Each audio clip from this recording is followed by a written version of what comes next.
Welcome to This Explainer. You know, we hear the word burnout tossed around all the time. But today, we're diving into how chronic burnout isn't just a bad mood or a tough week at the office. It's actually a physical restructuring of your brain. If you've ever felt completely and utterly depleted, you probably thought, man, I just need a long vacation. But the science shows us something vastly more profound and, frankly, a little alarming. We're going to explore the actual neurobiology of burnout, look at how chronic stress physically changes your brain architecture, and most importantly, figure out exactly how we can reverse that damage. So we really have to ask, is burnout just exhaustion? We casually talk about being burnt out like it's just a temporary bad mood, or maybe a standard occupational hazard. Sometimes we even wear it like a badge of honor, right? Like we can just push through it with enough coffee and pure willpower.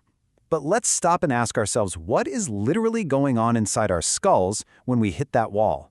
Is it just a fleeting feeling, or is it a genuine physical breakdown?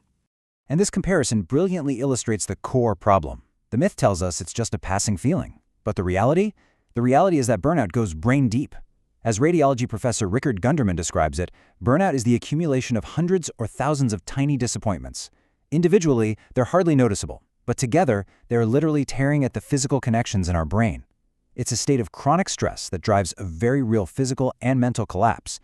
Let's meet the first major player in this anatomical story, your amygdala. Think of this as your brain's built-in alarm system, the part responsible for handling emotional distress. When you're experiencing burnout, your amygdala actually becomes physically enlarged. It stays active for way too long, basically keeping your body marinating in stress hormones like cortisol.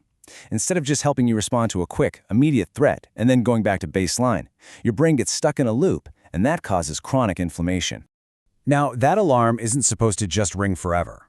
Enter our second key player, the medial prefrontal cortex. Think of this as the brain's logic center.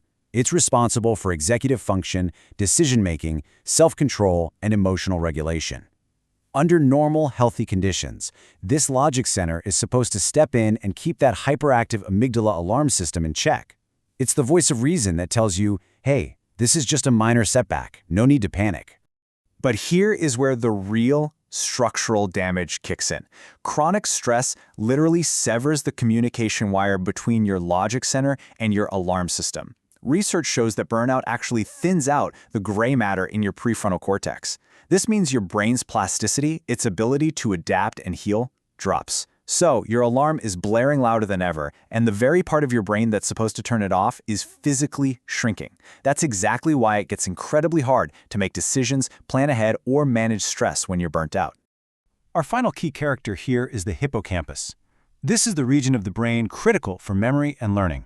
When we're constantly stressed, those high levels of cortisol and inflammation physically shrink this memory center. It's why people experiencing burnout often have memory problems or a really hard time paying attention. But the truly sobering fact here is that the hippocampus is also one of the very first areas of the brain affected by Alzheimer's disease. And that leads us to this staggering number from neurophysiologist Louisa Nicola, 20 to 30. The brain changes that lead to Alzheimer's actually begin 20 to 30 years before a diagnosis is ever made. Cognitive decline isn't just an inevitable part of getting older. It is often a result of accumulated neglect. The damage that's compounding right now, during our most stressful working years, is literally laying the groundwork for severe neurological issues decades down the line. Which brings us to an incredibly urgent demographic reality. 2/3 of Alzheimer's patients are women. Let that sink in. If you are a woman in your 30s, 40s, or 50s right now, you are smack in the middle of this critical window where the foundation for cognitive decline is being laid. This is heavily influenced by hormonal shifts like perimenopause, combined with constant low-grade stress. And yet, so many people have absolutely no idea this structural damage is happening right now. Now, it's fascinating to see how stress attacks men and women differently. As we see here, while women face that prolonged amygdala activation and thinning in the prefrontal cortex, which can make them more susceptible to stress-related depression and anxiety, men experience a totally different physical change. In men, stress often causes shrinkage in the caudate, a part of the brain that helps with movement and learning, driven by chemicals like glutamate. So the architecture of burnout looks different depending on your biology, but make no mistake, the destruction is universal. Okay, so what's driving all this damage? Well, a huge culprit is how we treat sleep. When we wear a lack of sleep like a badge of honor to prove just how productive we are, we shut down the brain's glymphatic system. Think of this system as your brain's overnight janitorial staff.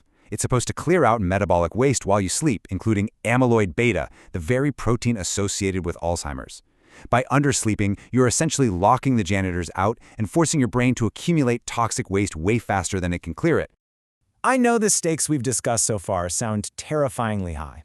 We're talking about shrinking memory centers, severed logic pathways, and toxic protein buildup.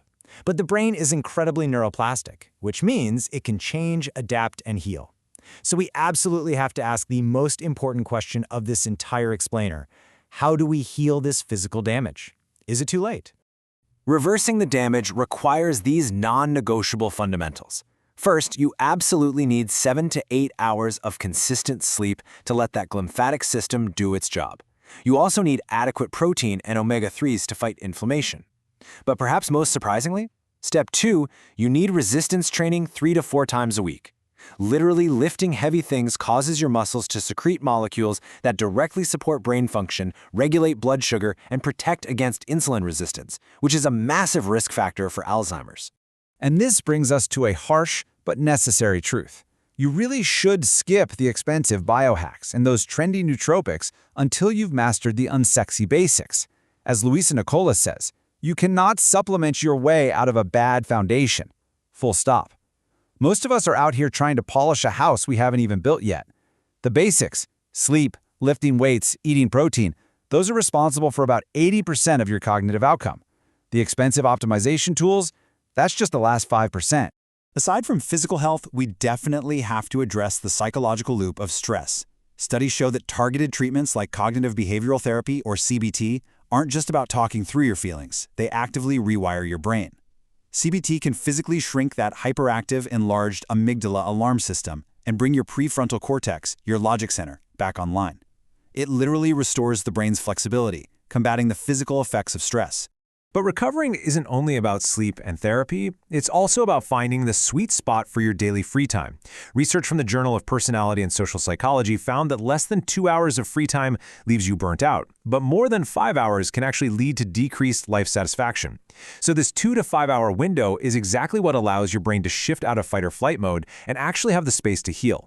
Preventing cognitive decline ultimately means embracing some unglamorous truths. It means maintaining muscle mass to protect your brain. It means taking your hormonal health seriously, especially for women navigating perimenopause, and absolutely not being gaslit by doctors who brush off your symptoms as just stress.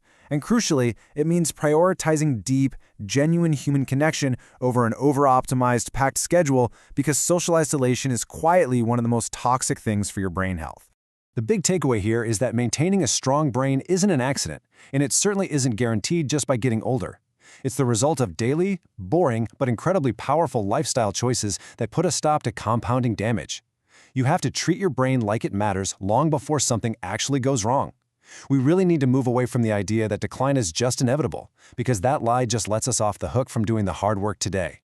The science is crystal clear, and the window for prevention opens decades before a diagnosis. So I'll leave you with this to consider. Instead of waiting for a health scare or severe cognitive decline decades from now, what single fundamental action will you take today to rebuild your brain? Will you prioritize your sleep tonight, or maybe pick up something heavy tomorrow? The choice and the actual physical architecture of your future brain is entirely in your hands.